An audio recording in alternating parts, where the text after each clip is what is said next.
संविधानको धारा अनुरूप चाहिँ हामीले मृत्युदण्ड दिन मिल्दैन।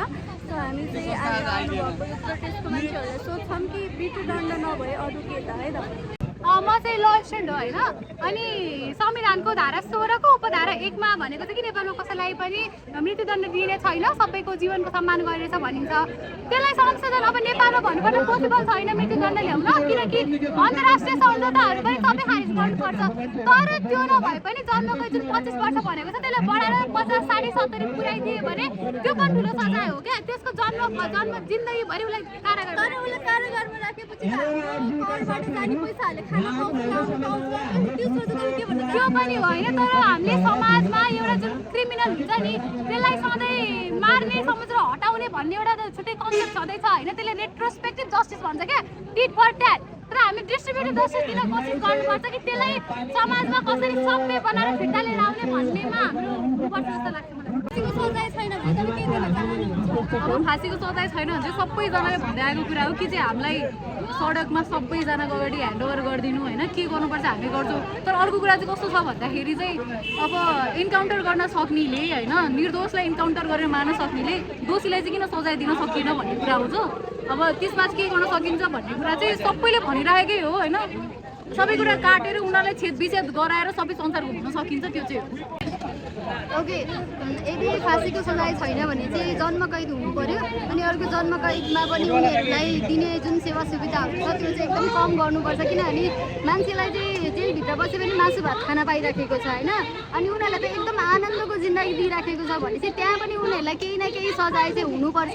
र अर्को भनेको 16 वर्ष भनेर चाहिँ उसको उमेर थोरै छ भनेर उसलाई सजाय कम गराउने, र जसको 3 वर्षको बच्चाको बलात्कार भएको छ उसलाई चाहिँ उसको लागि चाहिँ केही पनि नगर्ने जस्तो देखिएको छ।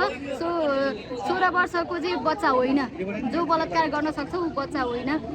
फाँसी छैन भने भन्ने कुरा होइन। पहिला सुरु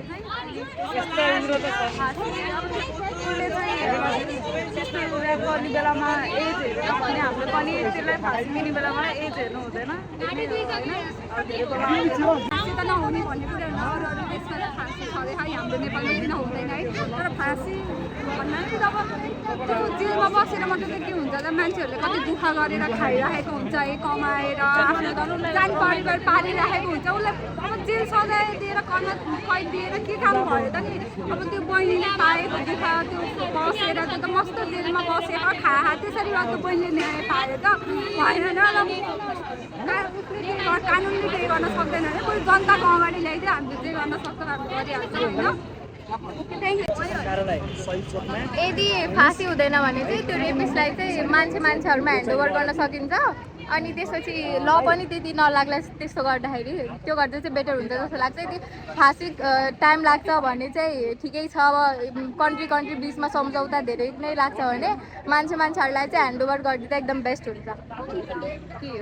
मेनली चाहिँ के गर्नुपर्छ भन्दा चाहिँ त्यो जुन रेपिस छ नि त्यसलाई चाहिँ एउटा चोकमा लगाएर माथि त्यो ठुलो काठमा लगाएर झुन्डाउने, अनि त्यो झुन्डाएपछि चाहिँ त्यसलाई काट्ने होइन, यसको पुरै शरीर बिस्तारै काट्ने, नबन्ने तरिकाले काट्ने। अनि त्यसपछि चाहिँ त्यसमाथि नुन खोर्सानी छर्ने, अनि 1 घन्टा जस्तो लाइभ हेर्ने कि सब लाइभ टेलिकास्ट लगाउने नेपालभरि, त्यो इभन त्यो बोर्ड्सहरूमा लगाउने, लाइभ हेर्ने एकछिन तड्पिन्छ। अनि त्यसपछि त्यसलाई झुन्डाउने, अनि झुन्डाएर बनाउन फेरि निकाल्ने कि लास्टको इतिहास राखिदिने, अनि पेट्रोल हालेर जलाइदिने। त्यो गऱ्यो भने चाहिँ अब अनि त्यो रेपिसको त्यो फेसहरू कभर गर्ने काम चाहिँ नगरौँ है। मास्क चाहिँ एकदम अवरोध गर्नुपर्छ। त्यो बलात्कारीहरूलाई चाहिँ मास्क चाहिँ हुँदैन। संरक्षण गर्न भएन कि अपराधीलाई संरक्षण कहाँबाट हुन्छ? हामी यहाँ पहिले सुरु माग्न कहाँ जान्छ? प्रहरीकामा जान्छ। प्रहरीले राम्रोसँग त्यो कार्यान्वयन गर्ने हो भने, त्यो हामीले बोलेको कुरा हाम्रो भएको घटना हाम्रो प्रमाण पुलिसले नदबाइदिने हो भने बल्ल कार्यान्वयन हुन्छ। होइन भने सिधै अदालत पुगिँदैन केस। अदालतमा केस पुग्दाखेरि अदालतमा प्रमाणै पुर्याइदिन्न। प्रमाण नपुर्याएपछि कहाँ कमजोरी भयो? हामी कसको विश्वास गर्ने?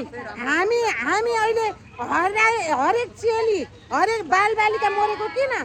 सुरक्षा गतिलो नभएर हामी एकदम मर्न परेको, मारिन परेको।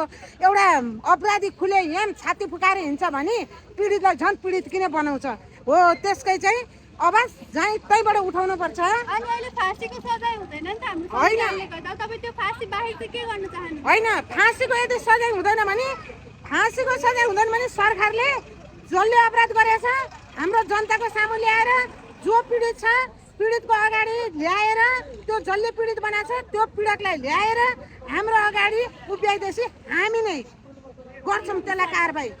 अनि त्यसपछिको बल्ल हुन्छ। होइन भने यो न्याय कुर्दा समाज कुर्दा होइन हामी सधैँभरि महिला बुढाबुढी बालिका सधैँ मर्न पर्ने हो र? नेपालमा जन्मेकै कारणले मर्ने हो र? होइन नि, किनभने हामी सुरक्षा माग्छौँ, हामीलाई सुरक्षा दिएछ भन्छ, त्यो समयमा प्रहरी पुग्दैन, त्यो समयमा सुरक्षाकर्मी पुग्दैन। अनि जब हटिसक्यो भइसक्यो घटना घटिसकेपछि म गएकै हो भन्ने कुरा कुन चाहिँ ठाउँमा प्रमाणित भएको छ?